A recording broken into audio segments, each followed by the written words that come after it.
সত্যি কথা বলতে বুকের পাটা লাগে, তাই না?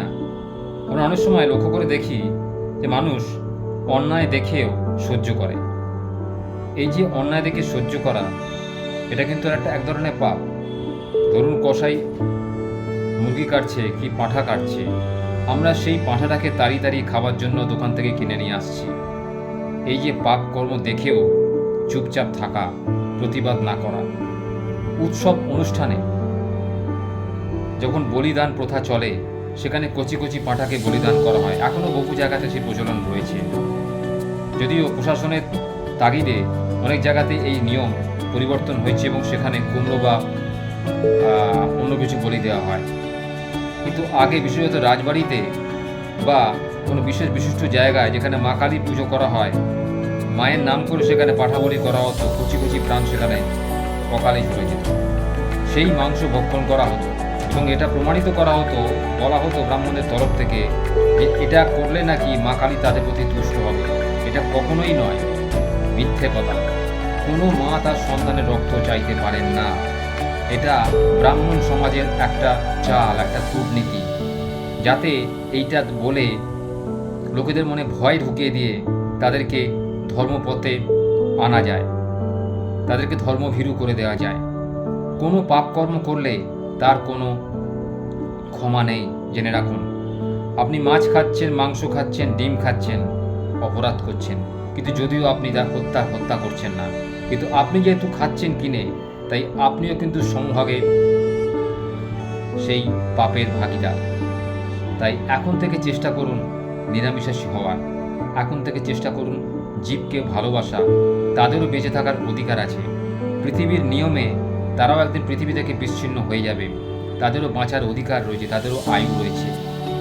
বিধাতার নিয়মে তার ধ্বংস হলে সেটাতে আপনার কোনো পাপ হবে না, কিন্তু আপনি যদি তাকে মরে যাওয়ার আগেই মেরে ফেলার পরিকল্পনা করেন, সেটা কিন্তু আপনার পাপ, মনুষ্য জাতির পাপ। মানুষ বুঝতে পারছে না মানুষ কত অপরাধ করছে, মানুষ কত পাপ কর্ম করছে। মানুষ ভাবছে আমি তো এখন কিছু হচ্ছে না, আমি তো সুস্থ রয়েছি, সবল রয়েছি, আমি খাচ্ছি দাচ্ছি, ঘুরে বেড়াচ্ছি, স্ত্রী পুত্র সংসার করছি, আমার কোনো পাপ হচ্ছে না। কিন্তু মানুষ এই যে হত্যা করে খাচ্ছে, যে হত্যা করছে, তাকে দেখা মাত্রই তাকে নিবৃত্ত করা থেকে দূরত থাকা নিজেকে ভেবে নিয়েছে যে সে কিছু করতে পারবে না। প্রশাসনের তাগিদ ছাড়া তার কোনো কিছু করার ক্ষমতা নেই। সে মাংস ভক্ষণ করতে পৃথিবীতে এসেছে। মাংস ছাড়া যেন পুষ্টি হয় না। জগন্নাথ দেবের 56 ভোগ কি মাংস ছাড়াই তো হয়? কি করে হয়?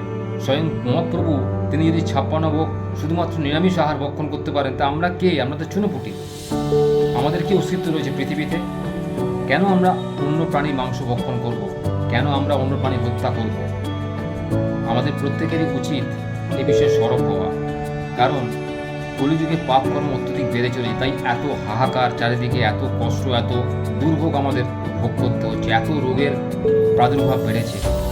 অন্তত আজ থেকে 40-50 বছর আগেও কিন্তু এই ধরনের রোগের প্রাদুর্ভাব ঘটেনি, কারণ মানুষ সাত্বিক আহার করা পছন্দ করতেন, তারা পরিশ্রমী ছিলেন, তারা খেতে খেতে ভালোবাসতেন।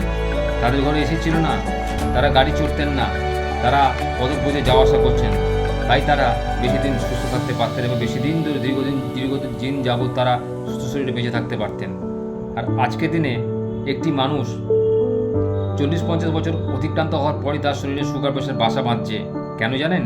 এই পাপ কর্মগুলোর জন্যে। আপনারা ভাবছেন বা আমরা ভাবছি যে হত্যা করার পর তার তো ব্লাডটা শরীর থেকে বেরিয়ে চলে যাচ্ছে, তাতে তো কোনো ক্ষতি হচ্ছে না, কিন্তু না, তার মাংসের মধ্যে তার যে হরমোন ছিল তার শরীরে, সেই হরমোন তো মিশে আছে। সেটাকে আপনি পরিত্যাগ করবেন কি করে? সেটাকে আপনি বার করবেন কি করে? সেটা তো আপনার শরীরেই যাচ্ছে, রক্তে মিশছে। এই মানুষ দেখবেন ক্রমশ চিন্তায় ভুগছে, মানুষ ক্রমশ যন্ত্রণায় ভুগছে, দিনের পর দিন মানুষের রোগ নাড়া হচ্ছে, এত চারদিকে ওষুধের প্রাদুর্ভাব, হসপিটালে বিল হু হু করে বাড়ছে, মানুষের রোগ সারছে না, মানুষ নিজেকে ঠিকমতো জায়গায় আনতে পারছে না, নিজেকে মানুষ লোভ আতুর স্বভাব থেকে কিছুতেই মুক্ত করতে পারছে না। এগুলো না করতে পারলে কিন্তু পরিণামে কিন্তু এর একটা বড় ধরনের মাসুল মানুষকে গুনতে হতে পারে ভবিষ্যতে। সেটা হতে পারে কোনো মহামারী, হতে পারে মানুষের অকাল বার্ধক্য, ইত্যাদি ইত্যাদি। তাই আজ থেকে আমাদের প্রত্যেকের উচিত এই পাপ কর্ম ছেড়ে দিয়ে সৎকর্মতে নিজেকে মনোনিবেশ করা, অর্থাৎ জীব হত্যা করা বন্ধ করে আমরা যদি নিরামিষাশী হতে পারি বা সাত্ত্বিক আহার গ্রহণ করতে পারি, তাহলে আমার বিশ্বাস আমরা অনেক দুরারোগ্য ব্যাধিকে তাড়িয়ে দিতে পারবো। কারণ শরীরে যখন কোনো উত্তেজনামূলক দ্রব্য প্রবেশ করবে না, আমাদের শরীরে মনে কোনো উত্তেজনা আসবে না, কোনো পাপ কর্ম করতে আমরা নিবৃত হব, আমাদের মনে সাত্ত্বিকতা আসবে, আমরা নিজেদেরকে যেমন সুস্থ রাখতে পারবো, অপর প্রাণীকেও কিন্তু সময় বাঁচার অধিকার দিতে পারবো। তো এইটা বলে আমি আমার বক্তব্য শেষ করতে চাই এই কারণেই, আমরা যদি ভবিষ্যতে নিজেদের স্বভাবটাকে পরিবর্তন করতে পারি, তাহলে বিনম্র স্বভাব নম্র স্বভাব তখনই আসে যখন আমরা আহারটাকেও সেই মতো গ্রহণ করি। সাত্ত্বিক আহার করে শরীরে মনে যে উত্তেজনা আসে সেটা কিন্তু আসে না, মন প্রশান্তিতে ভরে যায়, মনে শান্তি বজায় থাকে। কিন্তু তামসিক আহার গ্রহণ করলে মাছ মাংস ডিম ইত্যাদি গ্রহণ করে শরীরের মধ্যে উত্তেজনা আসে। প্রাথমিকভাবে দেখে মনে হতে পারে যে আমাদের শরীর উন্নতি হচ্ছে বা শরীর ভালো থাকছে, কিন্তু পরিণামে ভবিষ্যতে কিন্তু এর পরিণাম মারাত্মক। তাই আজ থেকে চেষ্টা করুন নিরামিষাশী হওয়ার, নিজে বাঁচুন, অপরকেও বাঁচতে দিন।